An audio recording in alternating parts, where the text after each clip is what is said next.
بسم اللہ الرحمن الرحیم۔ تمام بہنوں اور بھائیوں کو چینل یثرب کے والی میں خوش آمدید۔ آپ سب سے گزارش ہے کہ ایک بار صدقے دل سے درود ابراہیمی پڑھ لیں۔ پیاری بہنوں اور بھائیوں، حضرت امام زین العابدین علیہ السلام واقعہ کربلا کے اصل راوی ہیں اور ان کی صحیح سند کے ساتھ ہی یہ پورا واقعہ امت تک پہنچا ہے۔ آپ کی زندگی پر سب سے زیادہ اثر واقعہ کربلا نے ڈالا تھا، کیونکہ شروع سے لے کر آخر تک اب تمام حالات کے آپ عینی گواہ اور شاہد ہیں۔ واقعہ کربلا کے بعد جو اثرات تھے وہ بھی امام زین العابدین کی وساطت سے ہی امت تک پہنچے ہیں۔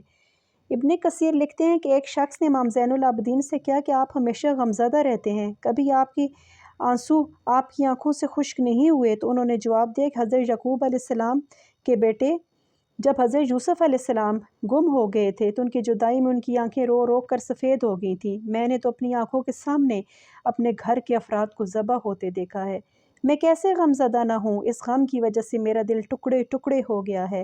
آپ نے لوگوں سے ملنا جلنا کم کر دیا تھا اور سیاسی حالات اور واقعات سے بھی خود کو الگ کر لیا تھا۔ پیاری بہنوں اور بھائیوں، حضرت امام زین العابدین کی عبادت کی اگر بات کی جائے تو آپ بہت بڑے عابد اور زاہد تھے۔ امام مالک فرماتے ہیں کہ آپ کو کثرت عبادت کی وجہ سے ہی زین العابدین کہا جاتا ہے کہ آپ عبادت کرنے والوں کی زینت ہیں۔ ایک دن اور ایک رات میں 1000 رکعت نماز نفل پڑھ لیتے تھے۔ ابن کثیر لکھتے ہیں کہ جب آپ وضو کرتے تو آپ کا رنگ زرد ہو جاتا، نماز کے لیے کھڑے ہوتے تو خوف خدا کی وجہ سے آپ کے جسم مبارک پر کپ کپی طاری ہو جاتی۔ جب لوگوں نے پوچھا تو آپ نے جواب دیا کہ تمہیں معلوم نہیں کہ میں کس کی بارگاہ میں حاضر ہو رہا ہوں؟ ایک مرتبہ آپ نماز ادا کر رہے تھے تو آپ کے کمرے میں آگ لگ گئی، آپ حالت سجدہ میں تھے، لوگوں نے چیخنا شروع کر دیا لیکن آپ نے سر تک نہ اٹھایا، آگ بجھا دی گئی۔ نماز سے فارغ ہونے کے بعد دریافت کیا کہ کیا بات ہے؟ تو لوگوں نے پورا واقعہ بیان کیا تو امام صاحب نے جواب دیا، مجھے تو اس سے بڑی آگ نے مشغول کر رکھا تھا۔ آپ کی کنیز سے آپ کی عبادت کے متعلق پوچھا گیا تو اس نے بتایا کہ ایک دن کو ہمیشہ روزہ رکھتے اور پوری رات عبادت میں رہتے ہیں، کبھی بھی آرام نہیں فرماتے تھے۔ طاؤس بن کیسان سے مروی ہے کہ ایک مرتبہ میں نے رات کو حجر اسود کے قریب امام زین العابدین علیہ السلام کو نماز پڑھتے دیکھا۔ آپ نے بہت طویل سجدہ کیا، میں نے سننے کی کوشش کی تو آپ درج ذیل دعا پڑھ رہے تھے، عبدک و بغنائک و مساکینک و بغنائک سائلک و بغنائک و فقیرک بغنائک۔ آپ کی یہ دعا حل مشکلات کے لیے مجرب ہے۔ طاؤس نے کہا، اللہ کی قسم جب بھی مجھے کوئی مشکل پیش آتی تم ان الفاظ کے ساتھ دعا مانگتا تو اللہ تعالیٰ میری مشکل کو حل فرما دیتے تھے۔ امام زین العابدین کثرت سے مناجات فرماتے تھے، آپ کی مناجات سننے والوں کے دل میں خوف الہی اور رقت سے جھک جاتے۔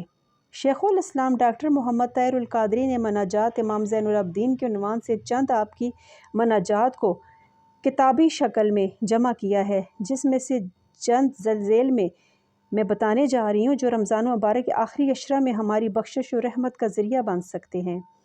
سب سے پہلے ہے مناجات مستغفرین۔ اے بخشنے والے، تیرے ہی نور سے ہمیں ہدایت ملی، تیری فضل سے ہم مالا مال ہوئے اور تیری نعمت کے ساتھ ہم صبح و شام کرتے ہیں۔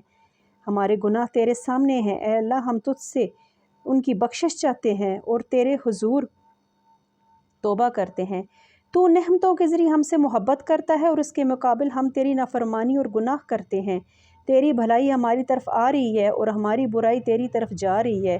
تو ہمیشہ ہمیشہ کے لیے عزت والا بادشاہ ہے، تیرے پاس ہمارے برے اعمال آ جاتے ہیں تو بھی وہ تجھے ہم پر اپنی نعمتوں کی بارش سے روک نہیں سکتے اور تو ہم پر اپنی عطائیں بڑھاتا رہتا ہے۔ پس تو پاک تر ہے تو کیسا بردبار ہے، کتنا عظیم ہے، کتنا معزز ہے، ابتدا کرنے اور پلٹانے میں تیرے نام پاک تر ہیں، تیری ثنا برتر ہے اور تیری نعمتیں اور تیرے کام بلند تر ہیں۔ اے محبوب، تو فضل میں وسعت والا اور بردباری میں عظیم تر ہے، اس سے کہ تو میرے فعل اور خطا کے بارے میں قیاس کرے، پس معافی دے معافی دے معافی دے میرے سردار میرے سردار میرے سردار۔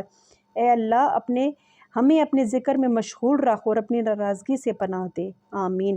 ہمیں اپنے عذاب سے پناہ دے، ہمیں اپنی عطاؤں سے رزق دے، ہمیں اپنے فضل سے انعام دے، ہمیں اپنے گھر کعبہ کا حج نصیب فرما اور ہمیں نبی کے روضہ کی زیارت کرا۔ تیرا درود، تیری رحمت، تیری بخشش اور تیری رضا ہو تیرے نبی کے لیے اور ان کے اہل بیت کے لیے اور ان کے اصحاب کے لیے۔ بے شک تو نزدیک تر قبول کرنے والا ہے، اور ہمیں اپنی عبادت بجا لانے کی توفیق دے، ہمیں اپنی ملت اور اپنے نبی کی سنت پر موت دے۔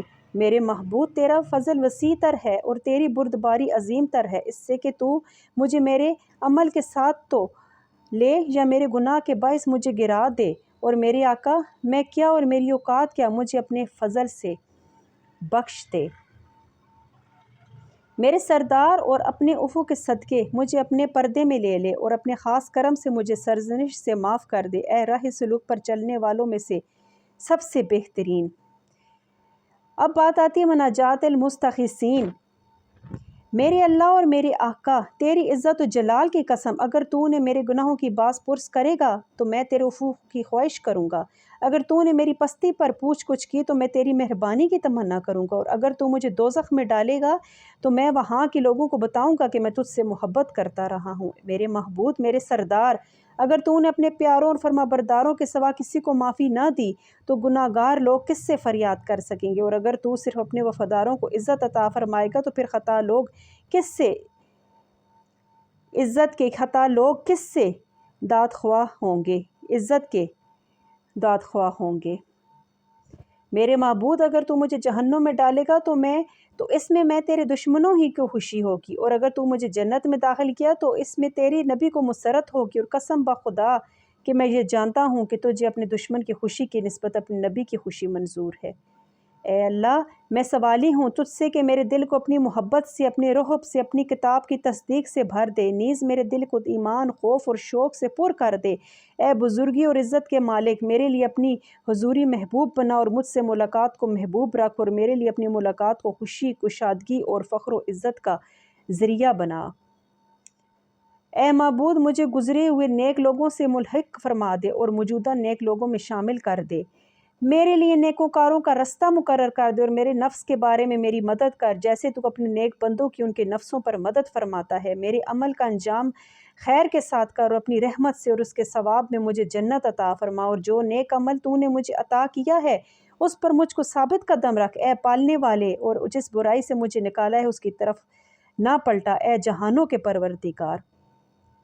اے معبود، میں تجھ سے وہ ایمان مانگتی ہوں جو تیرے حضور میری پیشی سے پہلے ختم نہ ہو۔ مجھے زندہ رکھنا ہے تو اسی پر زندہ رکھ، اور موت دینی ہے تو اسی پر دے، جب مجھے اٹھائے تو اسی پر اٹھا کھڑا کر، اور میرے دل کو دین میں دکھاوے شک اور ستائش طلبی سے پاک رکھ، یہاں تک کہ میرا عمل تیرے لیے خاص ہو۔ اے اللہ، ہمیں بھی اپنے حضور توبہ اور استغفار کی توفیق عطا فرما، آمین۔ جزاک اللہ۔ پیاری بہنوں اور بھائیوں، میں نے شروع میں آپ کو حضرت امام زین العابدین کے بارے میں تھوڑا بہت بتایا، اور پھر میں نے مناجات ڈاکٹر طاہر القادری صاحب نے جو مناجات اور مستغفرین اور مستغیثین بیان کی ہیں ان کا تھوڑا سا آپ کو وہ مناجات پڑھ کر سنائے ہیں۔ مجھے امید ہے کہ آپ کو میرا اس وقت کا یہ بیان پسند آیا ہوگا۔ اگر اس کے دوران مجھ سے کوئی غلطی ہوگی کیونکہ میں نے آپ کو جیسے پہلے بتایا تھا کہ میری زبان میں اس طرح بہت زیادہ صفائی نہیں ہے، میں اس طرح نہیں بول سکتی، شاید میرا اتنا علم نہیں ہے، شاید میرا اس حد تک میں ابھی پہنچی نہیں ہوں، لیکن یہ ہے کہ میں اپنی بھرپور کوشش کرتی ہوں کہ جو ہو سکے، جیسا ہو سکے، بہتر انداز میں آپ کے سامنے پیش کر سکوں۔ آپ سب سے گزارش ہے کہ میری حوصلہ افزائی کے لیے، میرے کام کی حوصلہ افزائی کے لیے اس چیز کو ایک صدقہ جاریہ سمجھ کر میرے چینل کو سبسکرائب کر دیں۔ شکریہ، جزاک اللہ۔ السلام علیکم ورحمۃ اللہ وبرکاتہ۔